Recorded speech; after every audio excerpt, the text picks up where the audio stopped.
इय्याका नअबुदु व इय्याका नस्तईन।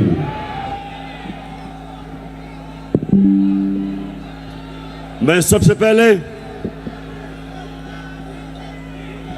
अपने पिंडी के एमएनएज, मेरे एमपीज, मैं आप सबको मुबारक देता हूं, खराज तहसीन पेश करता हूं कि आपने इतने थोड़े वक्त पे ये जलसे को ऑर्गेनाइज किया और माशाअल्लाह लियाकत बाग में इस तरह का जलसा, इस तरह की रौनक, मैं आप सबको, आपको भी, मेरी बहनों को भी, नौजवानों को भी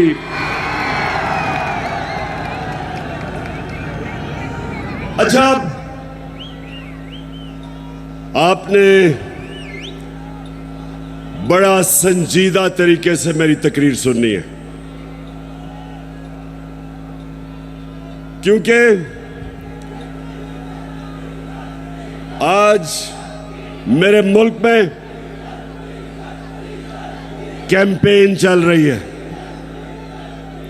और मैं उस कैंपेन के ऊपर भी आऊंगा। उस कैंपेन का एक ही मकसद है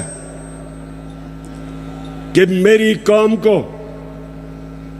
हकीकी तौर पे आजाद ना होने दो। मेरे नौजवानों, खास तौर पे आप, मैं भी बैठा आपको देख रहा था, मुस्तकबिल आपका है।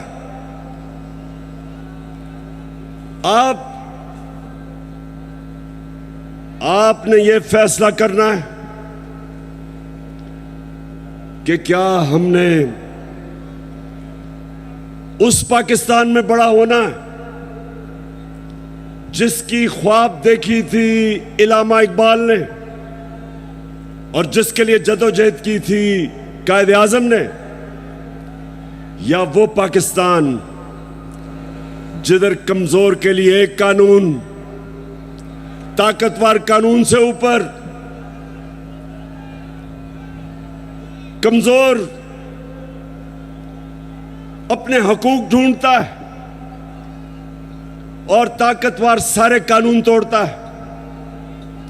ये पाकिस्तान जिस तरफ जा रहा है, मेरे नबी सल्लल्लाहु अलैहि वसल्लम ने तकरीबन 1500 साल पहले कहा था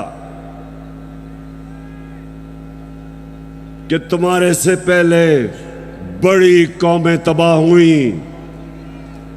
जो कमजोर जब चोरी करता था तो जेल में डाल देते थे, लेकिन जब ताकतवर जुर्म करता था तो वो माशरा उनको नहीं पकड़ता था, कौम तबाह हो जाती थी। आज अगर हमारी कौम एक अजीम कौम नहीं बन सकी तो वो जो मेरे नबी सल्लल्लाहु अलैहि वसल्लम ने 1500 साल पहले कहा था, उस वजह से नहीं हो सकी। जिस मुल्क के ऊपर उसका सारा करप्ट टोला डाकू ईवानों में बैठ जाए और आम आदमी अपने बुनियादी हुकूक की तलाश में हो, जितनी मर्जी चोरी करनी है, बड़ा डाकू चोरी करे,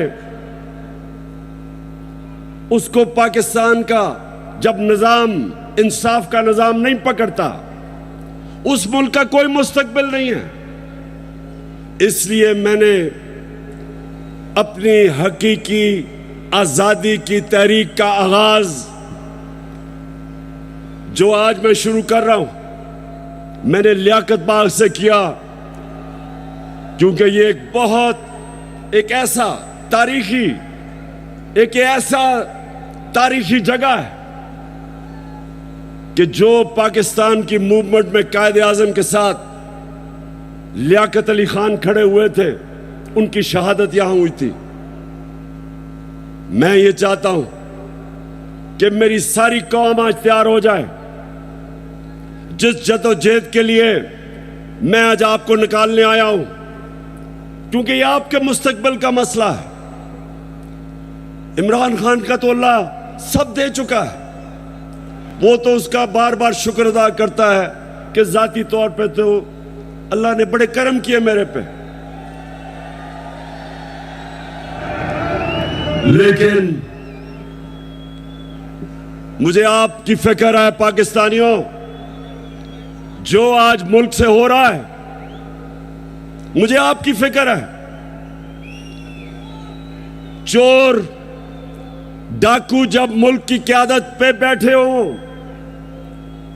और यहां ताकत में वो लोग हों जो जाती मफादात के लिए और अपनी अना के लिए मुल्क के मुस्तकबिल को तबाह करते हैं, इनको सिर्फ अवाम की ताकत शिकस्त दे सकती है। और मैंने अपनी आज कौम से वादा कर रहा हूं कि जब तक मैं अपनी कौम को हकीकी आजादी नहीं दिलवाऊंगा, मैं पाकिस्तान की सड़कों पे होऊंगा, मैं अपने लोगों के अंदर जाऊंगा, मैं अपनी कौम को उठाऊंगा।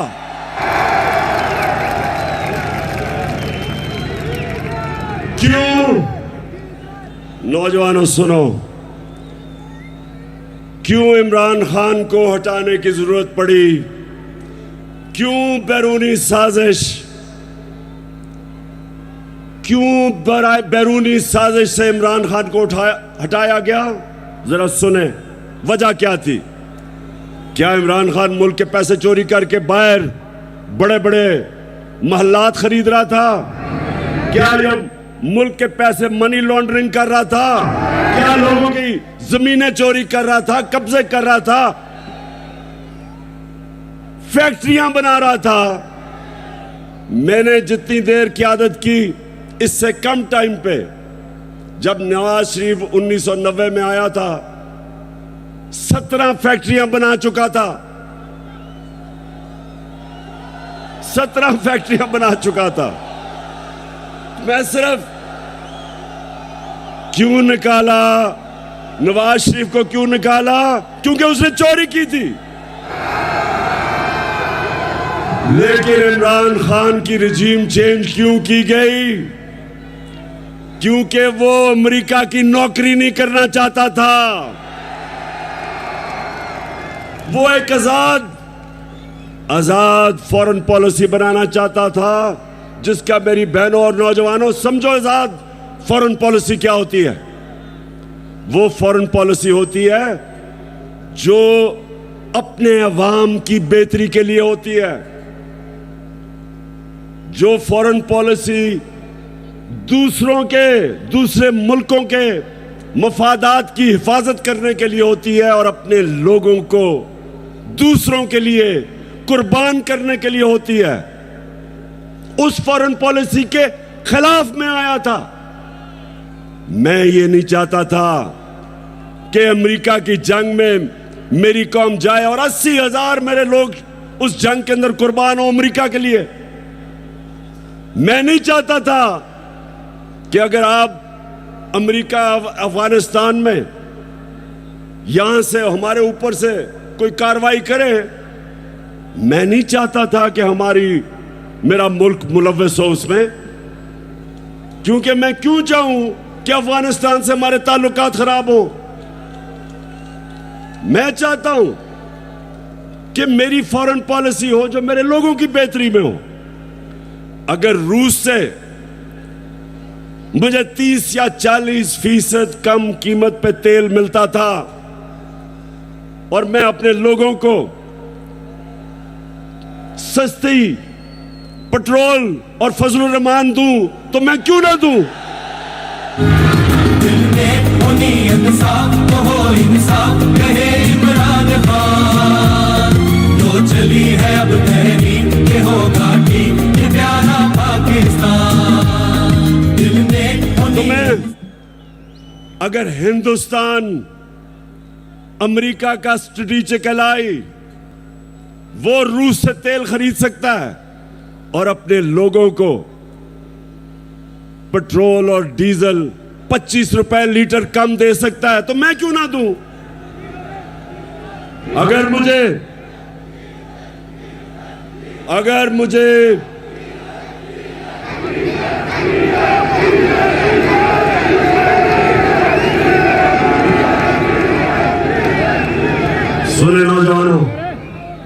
ये जरूरी है सुनना। देखें, अब आप समझ जाए, आजाद फॉरेन पॉलिसी है हिंदुस्तान की। उनका मुल्क सारे फैसले करता है अपने लोगों की बेहतरी के लिए। हमारे यहां जो गुलाम बैठे हुए थे, फैसले करते हैं दूसरे मुल्क के लिए, अपने लोगों को कुर्बान करते हैं। हम दूसरों की जंगों में शामिल होके अपने मुल्क की तबाही करते हैं। सबसे ज्यादा जो लोग बात नहीं करते, अमेरिका की जंग में जो कबायली इलाके के लोगों से जो जुल्म हुआ, जिस तरह सारा कबायली इलाका उजड़ा, 400 ड्रोन अटैक हुए, औरतें बच्चे मारे गए, उनकी जंग की वजह से 35 लाख कबायली इलाके के लोग नकल मकानी कर गए। कौन जिम्मेदार है?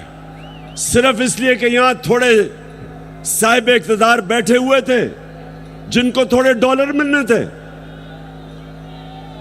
जिन्होंने थोड़े से डॉलरों के लिए अपने मुल्क को वो नुकसान पहुंचाया जो अभी भी कबायली इलाका नहीं उस नुकसान से बचा। दूसरी चीज, मैं हमेशा कहता था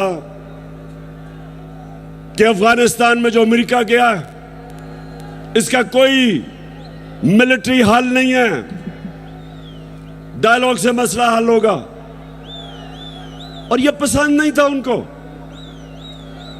और आखिर में मैंने, जब वो अमेरिका वहां से गया, तो उनके भी लोगों ने कहा कि जो मैं कहता था ठीक, लेकिन उनको पसंद नहीं है। उनको आदत पड़ी हुई थी शहबाज शरीफ जैसे गुलामों की, और नवाज शरीफ जो सदर ओबामा के सामने पर्ची पढ़ के थैंक यू कहता था।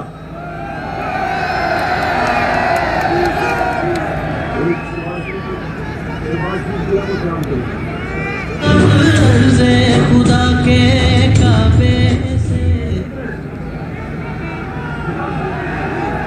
अच्छा सुने, अब ये बड़ा जरूरी है आपने सुनना, क्योंकि मैंने आज आपको खास आगाज कर रहे आया हूं अपनी हकीकी आजादी की तहरीक, और मैं सबको तैयार कर रहा हूं। तो सुनना आपने मेरी बात कि पहले तो हटाया क्यों, फिर इनको तकलीफ क्या हुई बाहर वाले मुल्कों को। पहली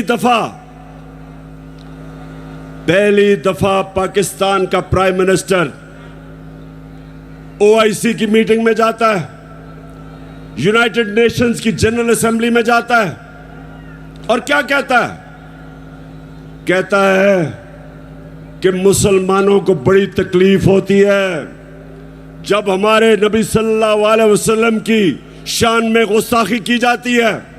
आजादी राय की आड़ लेके सारे फोरम के ऊपर पहली दफा, बल्कि पाकिस्तान के लीडर ही नहीं, दुनिया में भी किसी मुसलमान लीडर ने यह बात नहीं की। और उसकी वजह से मुझे सबसे बड़ा फख्र यह है कि पहली दफा 2 मगरबी लीडर्स, रूस के प्रेसिडेंट पुतिन और कनाडा का जस्टिन ट्रूडो प्राइम मिनिस्टर, दोनों ने स्टेटमेंट दी कि आप आजादी राय की आड़ लेके हमारे नबी सल्लल्लाहु अलैहि वसल्लम की शान में गुस्ताखी नहीं कर सकते। यह कभी पहले नहीं हुआ। और 15 मार्च, जो मुझे सबसे ज्यादा फख्र है, आप अगर मेरे से पूछे ना कि 3.5 साल में किस चीज में सबसे ज्यादा फख्र हुआ, 15 मार्च यूनाइटेड नेशंस ने फैसला किया कि एंटी इस्लामोफोबिक डे बनाया में।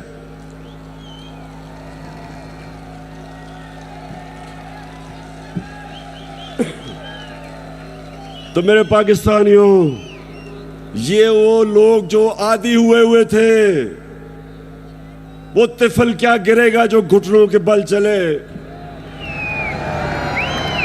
इनके आदी हुए थे, आदी हुए थे। उनको पसंद नहीं आया, ये पूरा साजिश हुई।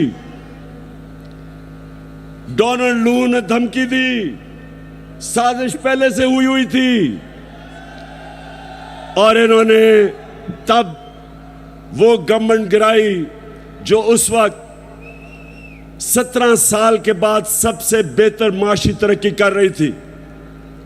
17 साल के बाद आखिरी 2 साल में 5.6% और 6% पाकिस्तान इकोनॉमिकली हमारी ग्रोथ रेट थी, हमारी दौलत में इजाफा था। उस गवर्नमेंट को गिराया जिसकी रिकॉर्ड एक्सपोर्ट्स थी, रिकॉर्ड टैक्स कलेक्शन, बैरून मुल्क पाकिस्तानियों ने रिकॉर्ड रेमिटेंसेस भेजी, उस गवर्नमेंट को इन्होंने गिराया। किसानों के लिए बेहतरीन जो हमने पैकेजेस दिए, रिकॉर्ड फसलें हुई, उस गवर्नमेंट को इन्होंने गिराया।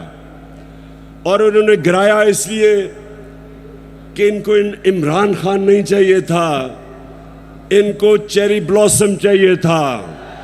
अब देखो, ये जरा देखें, होके आया हूँ मैं, यूएई के होके, अभी मैं तुर्की होके आया हूँ, और मैंने उन भाइयों को कहा कि आप हमारे बड़े अजीम भाई हैं, हमेशा आपने हमारी मदद की।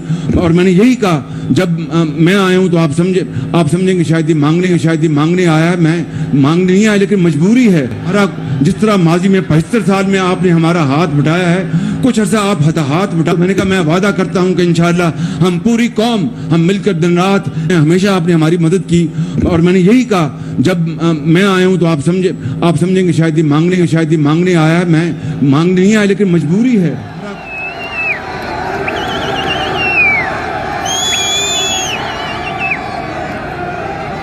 तो मेरे नौजवानों, मैं इसलिए आपके पास आया हूं, मैं भी मांगने नहीं आया, मैं आपको तैयार करवाने आया हूं कि अगर इस वक्त मेरी कौम खड़ी नहीं होगी, इस तरह के लोगों की गुलामी करेंगे जो कहता है कि जी हम तो भिखारी हैं, बेगर्स आर नॉट चूजर्स। तो मैं, अब सुने जरा मेरी बात, मैं अगली बात करना चाहता हूं। देखिए, पाकिस्तान में जब ये आए, अब मैं सिर्फ बताना चाहता हूं कि लोगों से हुआ क्या 4 महीने में। मुझे जितने लोगों ने बताया कि जब उनके पास बिजली के बिल आए, कौम के ऊपर गुजरी क्या है, कि किस तरह उनको समझ नहीं आ रही, आम सफेद पोश लोगों को, कि बिजली के बिल दें, बच्चों की फीस दें, खाना दें। बिजली जो हमारे जमाने में 18 रुपए यूनिट था, मैंने 5 रुपए यूनिट सब्सिडी दिलवाई कि कम करो, वो आज 36 रुपए यूनिट है, दुगनी हो चुकी है। आज हमारी इंडस्ट्री जो सबसे तेजी से लार्ज स्केल मैन्युफैक्चरिंग तेजी से जो बढ़ रही थी, दौलत में इजाफा हो रहा था, सारे बर्रे सगीर में सबसे ज्यादा रोजगार पाकिस्तान में था वर्ल्ड बैंक के मुताबिक। तो इन्होंने जो महंगाई की है, बिजली की कीमतें बढ़ाई हैं, पेट्रोल और फजलुर रहमान की जो कीमत बढ़ाई है, उससे आप समझते कि कितना नुकसान हुआ है इंडस्ट्री, हमारी इंडस्ट्री को नुकसान, बेरोजगारी बढ़ रही है। हमारा तो यहां नौजवान आबादी है, अगर हम रोजगार नहीं देंगे ये लोग किधर जाएंगे? कितने लोग मुल्क से बाहर जा सकते हैं? तो ये जो मैं आज आपके पास सिर्फ अब आपको बताऊं कि इन्होंने जो सारे चोरों के टोला ने मिलके कि जी बहुत महंगाई कर दी इमरान खान ने, मैं ये जरा आप सिर्फ थोड़ा आराम से सुने कि इन्होंने किया क्या है। पहले मैं आता हूं ताकि आपको पता है हमने हमजा कुकड़ी को शिकस्त दी, और आपको पता है उसका मुर्गी का कारोबार है। तो जब हम आए थे, मुर्गी का गोश्त केजी जो बिक रहा था, ये हमारे दौर में साल पहले 160 रुपए केजी, आज पहुंच गया 270 रुपए केजी। पेट्रोल एक साल पहले 120 रुपए लीटर, आज पहुंच गया 234 रुपए लीटर। प्याज मैं इसलिए कह रहा हूं क्योंकि आम आदमी प्याज खाता है। साल पहले 44 रुपए, आज 86 रुपए, 86 रुपए केजी एक साल के अंदर। अंडे दर्जन हमारे जमाने में 155 रुपए, आज 211 रुपए। चावल साल पहले 95 रुपए, आज 121 रुपए। दाल माश आम आदमी खाता है, साल पहले 240 रुपए, आज 366 रुपए। चक्की का आटा साल पहले 70 रुपए केजी, और आज 105 रुपए केजी। ये खाने पीने की आम आदमी की मैं चीजें बता रहा हूं, मैं पैसे वालों का हालात नहीं बता रहा, मैं अपने आम पाकिस्तानियों का बता रहा हूं। मसरूर की दाल साल पहले 157 रुपए केजी, और आज 330 रुपए केजी। ये सुनते रहें, ये महंगाई कम करने आए थे। घी साल पहले 850 रुपए, आज 1420 रुपए। और जरा तीन चीजें सुन लें। देखें हमारे ऊपर कर्जे चढ़े हुए हैं। अब जरा सुने, जरा मैं चाहता हूं नौजवानों आप सुने, क्योंकि आपका मुस्तकबिल है। हमारे ऊपर कर्जे चढ़े हुए थे। कर्जे कैसे उतारने हैं? दौलत में इजाफा करके कर्जे उतरते हैं। आपकी जब फैक्ट्रियां चलती हैं, बाहर से सरमायाकारी होती है, आपकी किसानों की पैदावार बढ़ती है, दौलत में इजाफा होता है, उससे आप अपने कर्जे वापस करते हैं। मसलन मैंने दुकान के लिए कर्जा लिया, मैंने दुकान बना ली, अब मैंने कर्जा ले लिया। अब जब जैसे जैसे मेरी ज्यादा सेल होगी, मेरी दौलत में इजाफा होगा, मैं कर्जे वापस करूंगा। अब जब से ये आया क्या हो रहा है? बजाय दौलत में इजाफा होने के फैक्ट्रियां बंद हो रही हैं।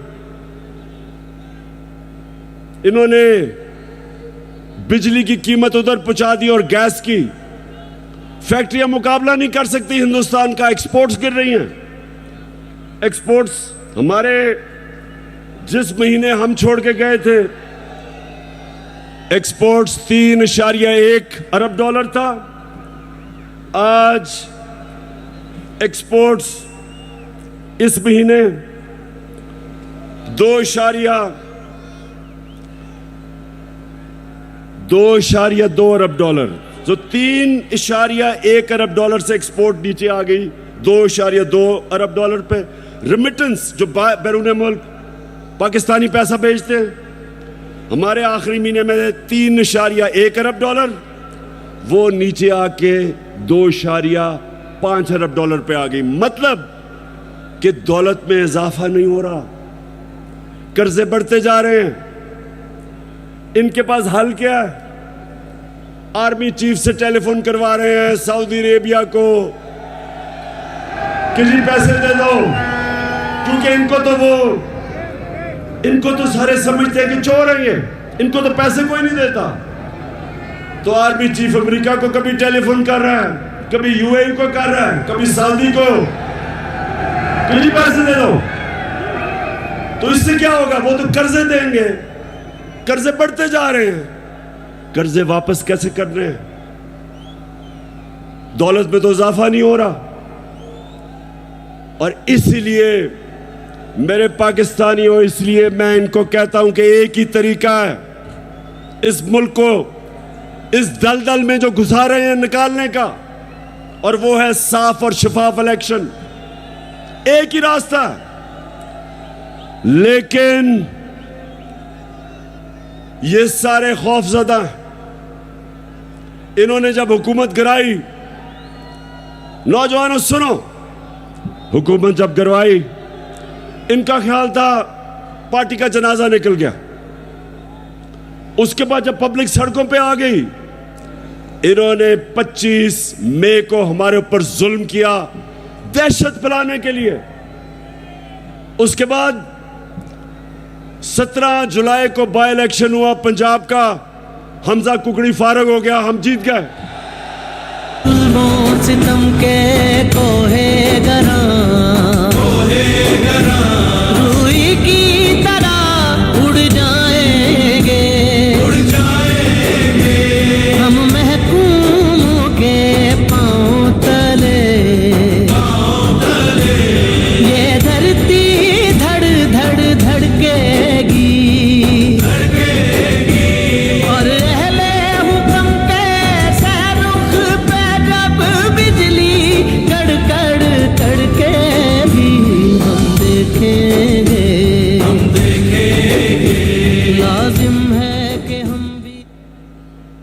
तो जब 17 जुलाई धांधली के बावजूद ये जो इन्होंने चीफ इलेक्शन कमिश्नर बैठाया हुआ है, इसने पूरी खिदमत की मरियम की और हमजा की, पूरी कोशिश की, धांधली की, इंतजामिया इनके साथ, पुलिस इनके साथ। उसके बावजूद पाकिस्तानी कौम, पंजाब के लोग इतनी तादाद में निकले कि इलेक्शन हार गए धांधली के बावजूद। उसके बाद इनको और खौफ आ गया। उसके बाद इन्होंने एक और प्लान लेके आए। इन्होंने कहा अगर हम अब इलेक्शन करवाएंगे तो ये तो 2/3 अक्सरियत ले जाएगी तहरीक इंसाफ। डर गए, खौफजदा हो गए। फिर इन्होंने एक और प्लान बनाया, और प्लान बनाया कि तहरीक इंसाफ को क्रश करो। पाकिस्तान की जो सबसे बड़ी पार्टी, किसी ना किसी तरह इसको क्रश कर इलेक्शन तब तक ना कराओ जब तक पार्टी क्रश ना हो। और मैं बार बार आइन और कानून के बीच में रहता रहा। 25 मई को जो इन्होंने जुल्म किया, उसके बावजूद अगर मैं उस दिन डी चौक में, अगर मैं उस दिन वहां से अपना धरना खत्म ना करता, मुझे पता था कि शाम को खून होना है। मुझे पता है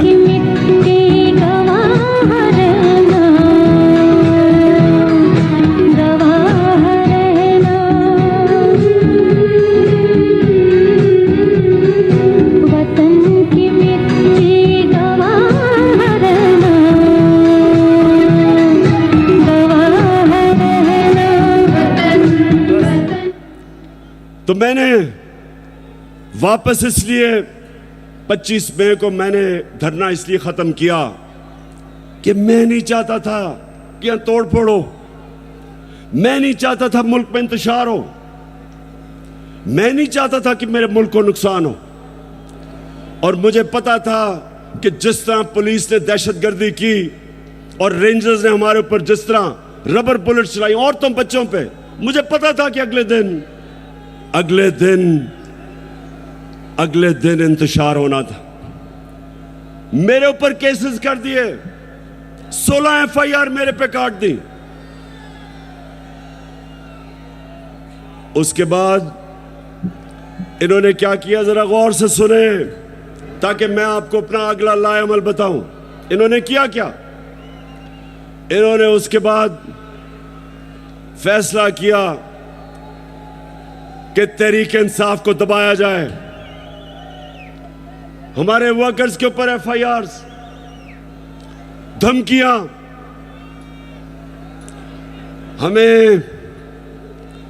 हमें यह कहा गया कि जनाब अगर आप किसी किस्म का, अगर आपने किसी किस्म का कानून तोड़ा तो सारा स्टेट की ताकत आपके ऊपर आ जाएगी। एक बहुत बड़ा इस्लामाबाद में तब्दीली भी हुई। एक मिस्टर एक्स उधर लाहौर में और एक मिस्टर वाई को इस्लामाबाद लाया गया हमें सीधा करने के लिए। देखें, मैं अब आता हूं जिस चीज के ऊपर मुझे सबसे ज्यादा तकलीफ है। इन्होंने शहबाज गिल को पकड़ा, अगवा किया, उसको पकड़ के अंदर ले गए, नंगा करके उसको मारा।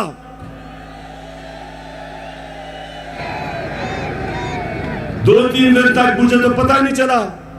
जब मेरे वकील मिलने गए, उन्होंने मुझे आके बताया कि उन्होंने उसका क्या हशर किया। अब शहबाज गिल, जरा मैं सारे पाकिस्तानियों का तो जरा गौर से मेरी बात सुने। वो एक प्रोफेसर है, वो अमेरिका में कॉलेज में पढ़ाता है।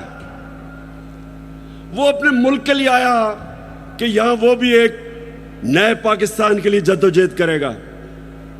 उसका कितना बड़ा जुर्म था,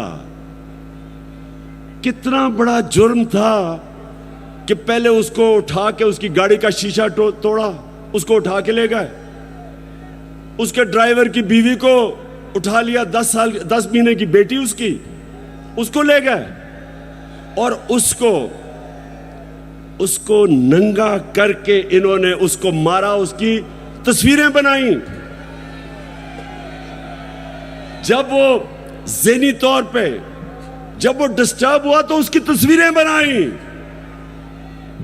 मैं वो लोग जिन्होंने ये किया, मैं उन सारों को आज उनसे मुखातिब हूं कि आप सोचें कि आपसे ये होगा, कभी हुआ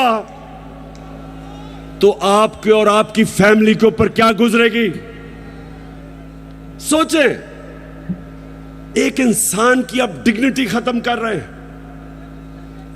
उसको जानवर भी इस तरह की हरकतें नहीं करते। अल्लाह कुरान में कहता है कि मैंने इंसान को वो सलाहियत दी है कि फरिश्तों से भी ऊपर बना दिया, लेकिन साथ वो ये भी कहता है कि जब इंसान गिरता है वो जानवरों से भी नीचे चला जाता है। ये जो इन्होंने किया है, ये जानवरों से भी नीचे चले गए हैं। अर्ज़े खुदा के काबे से सब बुत उठवाए जाएंगे, हम रहले सफा। फिर झूठ बोला जाता है। सारे डरे हुए होते हैं। सुपरिटेंडेंट सच नहीं बताते कि उसके ऊपर तशद्दुद हुआ, छुपाने की कोशिश की जाती है। और मुझे जो अफसोस हुआ कि मैजिस्ट्रेट ज़ेबा, जब आपके सामने एक आदमी आया और तशद्दुद पुलिस कर चुकी थी उस पर, क्या आपको वापस पुलिस के पास उसको भेजना चाहिए था? आपको तफ्तीश नहीं करनी चाहिए थी?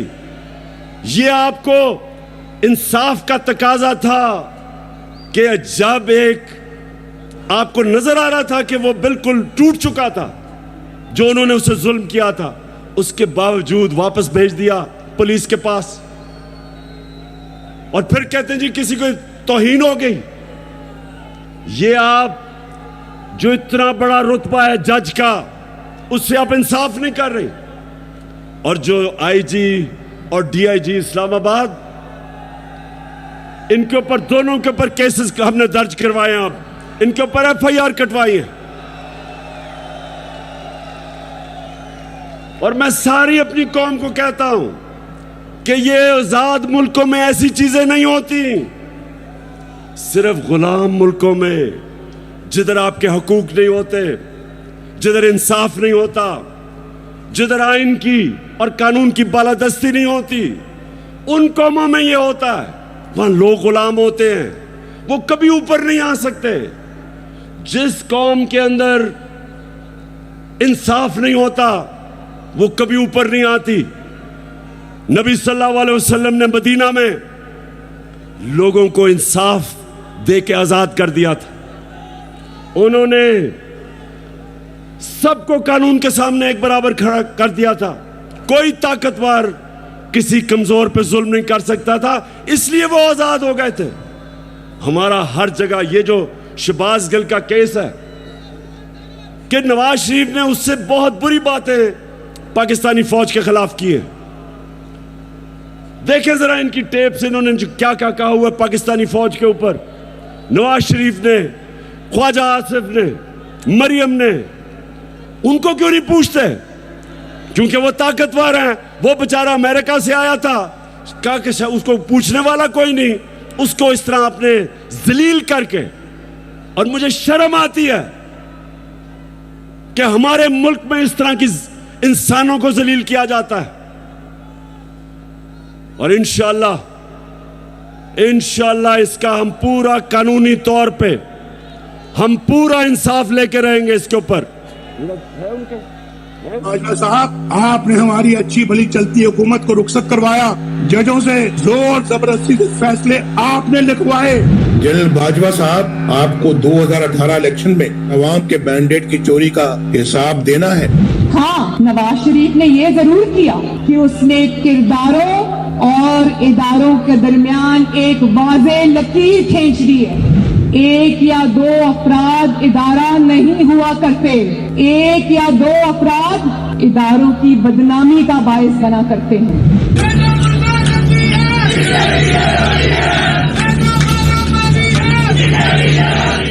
तुम हमें सियासत बतलाते हो, अपने हुदूद में रहो।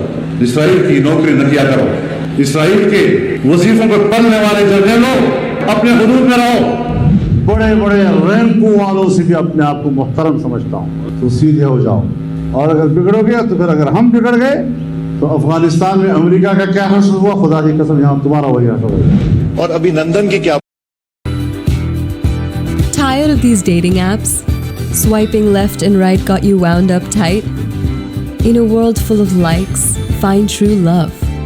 Find someone for life. Shaadi.com. क्या बात करते हैं? मुझे याद है चीफ ऑफ आर्मी स्टाफ तशरीफ लाए, पैर कांप रहे थे, पसीने माथे पे थे। दफा के लिए ये पूरी इंप्यूनिटी के साथ अपना सीना चौड़ा करके डिफेंस बजट को क्लेम कर रहे हैं और मांग रहे हैं कौम से। कौम की हड्डियों से गोश्त तक जो है इन्होंने निचोड़ लिया है और उतार लिया। क्यों बेटी,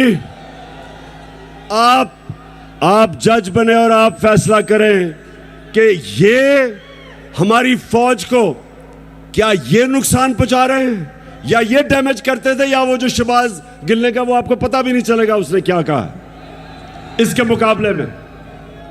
बहरहाल अगर उसने कुछ कहा तो उसके पास अदालत में जाए, कानून बने हुए हैं। लेकिन नंगा करके किसी के ऊपर तशद्दुद करना ये किसी भी इंसानी माशरे में नहीं होता, ये सिर्फ जानवरों के माशरे में, बल्कि वो भी मैं कहूंगा कि ऐसे नहीं होता। अच्छा, अब जो इनकी गेम है, इनकी गेम ये है कि ये शहबाज गिल को मिसाल बनाई जाए। ARY जो कि हमारा मौक़िफ़, तहरीक इंसाफ का मौक़िफ़ पेश करता था, जो पाकिस्तान की नंबर 1 चैनल बन चुकी थी, उसको सिर्फ इसलिए बंद किया गया कि जनाब किसी तरह तहरीक इंसाफ का मौक़िफ़ ना पेश किया जाए। पैमरा को इस्तेमाल, अब पैमरा भी आ गया। पैमरा कहता है कि जनाब इमरान खान की लाइव तकरीर नहीं हो सकती। क्या जुर्म किया इमरान खान ने? जुर्म ये किया है, सिर्फ जुर्म एक है कि वो कभी चोरों के टोले को तस्लीम नहीं करेगा, ये जुर्म है उसका। ज़माने के अंदाज बदले गए। उसके बाद सोशल मीडिया, उनके बच्चों को पकड़ पकड़ के धमकियां दी जाती है। मीडिया की कोई बात करे उनको धमकी दी आती है। तो मैं आखिर में अब मैं अपने न्यूट्रल से मुखातिब हूं।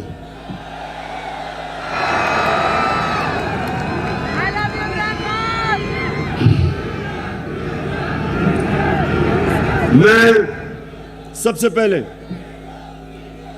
आपको ये बताना चाहता हूं, वो वाले जो 4 लोगों की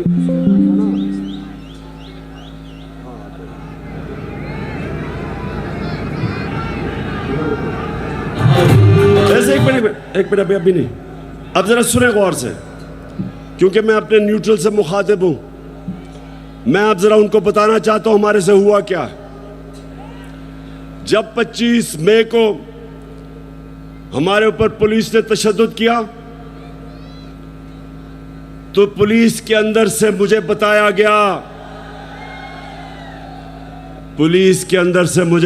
गया, कि जनाब ये पीछे से हमें हुक्म था, यानी कि न्यूट्रल्स का प्रेशर था कि इनको फेंटा लगाओ।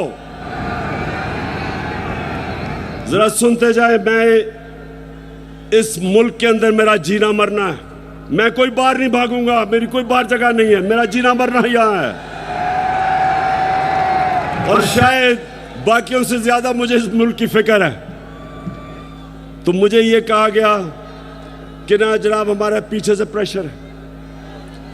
फिर ये जो चीफ इलेक्शन कमीशन हर फैसला हमारे खिलाफ दे रहा है, पूरा ये जो मुझे डिस्क्वालीफाई करने की कोशिश है, अंदर से पैगाम आता है कि जी मैं तो वो तो कुछ नहीं कर रहा, पीछे से प्रेशर है बूट का। फिर सुनते जाएं, हमें ये जो ऑपोजिशन है, ये जरा मैं चाहता हूं सुने कि बदनाम कौन कर रहा है हमारी फौज को। ये अभी ये जो पुलिस वाला जो हुआ शहबाज गिल से, हमने पुलिस से पूछा तुमने तशद्दुद, हमें तो पता ही नहीं जी, पीछे से हुआ है कुछ, वो भी आपकी तरफ कह रहे हैं। तो जो भी हो रहा है आज पाकिस्तान में, जो गलत काम होता है आपका नाम लग जाता है। अब जरा ये सुने कि ये जो आपके इस वक्त खैर ख्वाह बैठे हुए गवर्नमेंट में, ये क्या कहते हैं। जिनकी वजह से होता है, जिनकी मदद से होता है, हम उनकी मदद नहीं लेना चाहते, और हम चाहते हैं कि अगली हुकूमत का फैसला पाकिस्तान की आवाम करे। के अदम एतमाद सौदे के बगैर मुमकिन नहीं होती। यहाँ पर अदम एतमाद का जो निज़ाम है इस्टेब्लिश बगैर मुमकिन नहीं है। कोई डील करके इक़्तिदार नहीं चाहते। पाकिस्तान में तहरीक अदम एतमाद उस सूरत में अमून कामयाब होती है जब इस्टेब्लिशमेंट आपकी पुश्त पे हो। इस्टेब्लिशमेंट करती है, वो डील का नतीजा होता है। जब भी अदम एतमाद से होते हैं तो यकीनन डील करती है। इस्टेब्लिशमेंट के बगैर अदम एतमाद की तहरीक को कामयाब नहीं किया जा सकता, क्योंकि इस्टेब्लिशमेंट भी एक तीसरी कुव्वत के तौर पे या चौथी कुव्वत के तौर पे पार्लियामेंट में यानी बकलम खुद जो है मौजूद है।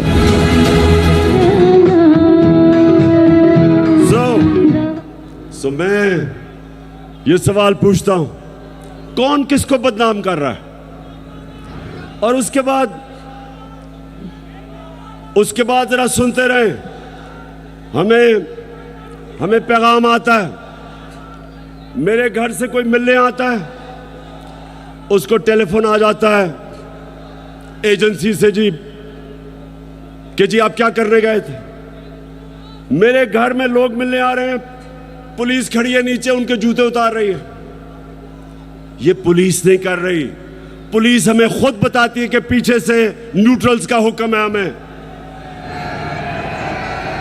तो मैं आज पूछता हूं कि क्या आप न्यूट्रल हैं या नहीं हैं, बताएं हमें। और अगर नहीं है तो क्यों इस मुल्क को इतना नुकसान पहुंचा रहे हैं? अगर इन लोगों के साथ आपने खड़ा होना है तो क्या आपका ख्याल है कि जो कौम 30 साल से इनको चोर समझती है, वो क्योंकि आज आप इनके साथ खड़े हैं, वो इनको पाक कर देगी, वो मान जाएगी कि ये नहीं, चोर नहीं है? आपको भी नुकसान पहुंच रहा है। मैं आज इसलिए कह रहा हूं सब कुछ कि मुझे पता है प्लान क्या बना हुआ है। जो मिस्टर वाई आया, मुझे पता है वो क्या प्लान बना के आया है कि मीडिया को दबाओ, आवाज बंद करो, इनको डराओ धमकाओ, शहबाज गिल को मिसाल बनाओ, इमरान खान को जेल में डाल दो। इमरान खान को जेल से कोई फर्क नहीं पड़ेगा। करना करो, जो करना करो। मैं अपनी कौम के सामने सारी कौम को इकट्ठा करूंगा, और अगर ये जो डिस्क्वालीफाई कर रहे हैं जी, फंडिंग केस या फलाना केस, जो भी आप करेंगे आप अपनी कौम को नुकसान पहुंचाएंगे। क्यों? क्योंकि सबसे बड़ी पाकिस्तान में इस वक्त नेशनल लेवल पे फेडरल पार्टी तहरीक एक ही है, तहरीक इंसाफ। सारे पाकिस्तान में है, सारे सूबों में है। ये मुल्क को इकट्ठा रख सकती है। कभी फौज अकेला मुल्क को इकट्ठा नहीं रख सकती, नहीं तो ईस्ट पाकिस्तान को इकट्ठा रख सकते। पॉलिटिकल पार्टी जो सारे मुल्क में इंसानों को इकट्ठा करती है, वो मुल्क को मजबूत रखती है। उस पार्टी को कमजोर करने का मतलब पाकिस्तान को कमजोर करना है। और अगर आप इसी पार्टी को दीवार से लगा देंगे, जो आप इस वक्त प्लान बना हुआ है, मैं आपको यकीन दिला रहा हूं कि यहां श्रीलंका वाला हाल होने वाला है। अभी तो हम आइन और कानून के बीच में चल रहे हैं, लेकिन जब एक पॉलिटिकल पार्टी हट जाएगी रास्ते से, तो जो हालात है पाकिस्तान में, कौन रोकेगा पब्लिक को? 22 करोड़ लोग हैं। श्रीलंका तो 2 करोड़ से थोड़ी सी ज्यादा उनकी पूरी आवाम है। यहां तो 22 करोड़ पाकिस्तानी है। जो हालात हैं, अगर इसमें आप पॉलिटिकल पार्टी को खत्म करके इन चोरों को ऊपर मुसल्लत करेंगे, नुकसान तो मुल्क है। और मैं इसलिए आखिर में कहता हूं कि इस मुल्क के पास सिर्फ एक रास्ता है, और वो रास्ता है साफ और शफाफ इलेक्शंस का। ये जो बाकी तरीके इख्तियार किए जा रहे हैं, एक वो सेटअप, एक जिनके पास पब्लिक में निकल नहीं सकते, जलसा वो नहीं कर सकते, उन लोगों को अगर, और 30 साल से जो चोरी कर रहे हैं, अगर आप समझते हैं कि ये कौम उनको एक्सेप्ट कर जाएगी, कौम भी नहीं एक्सेप्ट करेगी, कोई भी इन्हें एक्सेप्ट नहीं करेगा, ना बाहर इनकी क्रेडिबिलिटी, ना पाकिस्तान में। और आगे हमारे मुल्क के हालात बिगड़ते जाएंगे। ये कर्जे लेके और समझना कि जी मुल्क चलना शुरू हो गया, क्योंकि कई मुल्कों ने कर्जे दिए। ये कैंसर का इलाज डिस्प्रिन से हो रहा है। कर्जे बढ़ते जा रहे हैं, कर्जे का बोझ बढ़ता जा रहा है। ये इस तरह मुल्क नहीं चलेगा जब तक पॉलिटिकल स्टेबिलिटी नहीं आएगी, माशी हालात ठीक नहीं होंगे। तो मैं आखिर में अपनी तकरीर खत्म करने से पहले बलूचिस्तान के लोग, सिंध के लोग, और राजनपुर और डेरा गाजी खान जिधर सैलाब आए हुए हैं, उधर के लोगों के लिए एक तो हम दुआ भी करते हैं, और मैं सारी गवर्नमेंट्स को, पंजाब की गवर्नमेंट को कह रहा हूं कि पूरी तरह मदद करें हमारे इलाकों में। केपी की गवर्नमेंट को कहूंगा कि जो भी हम कर सकें बलूचिस्तान में करें, और जो भी हालात हैं, मैं चाहूंगा कि जो हमारे लोग बड़े खुल के ऐसे मौके पे मोबिलाइज होते हैं, इन लोगों की मदद करें, क्योंकि लोग इस वक्त सैलाब की वजह से बहुत मुश्किल में। और आखिर में मैं ये भी मुबारक देना चाहता हूं सबको कि अभी जो कराची में बाय इलेक्शन है, तहरीक इंसाफ जीत गई है। पाकिस्तान जिंदाबाद।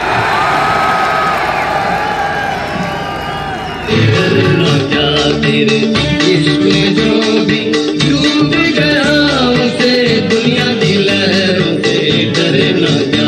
तेरे इश्क में जो भी, अल्लाह अल्लाह कर भैया, अल्लाह ही से डर भैया, अल्लाह अल्लाह कर भैया, अल्लाह ही से डर भैया।